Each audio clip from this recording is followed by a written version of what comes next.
Montessori metodu İtalyan pedaqoq Maria Montessori tərəfindən yaradılmışdır.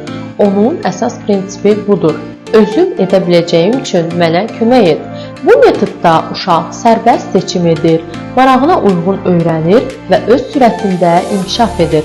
Xüsusi hazırlanmış mühitdə uşaq praktik həyat, sensor, riyaziyyat, dil, kozmik və sair materiallarla tanış olur. Bu metod uşağa yalnız bilik deyil, həm də məsuliyyət, özünə inam və müstəqillik hissini qazandırır.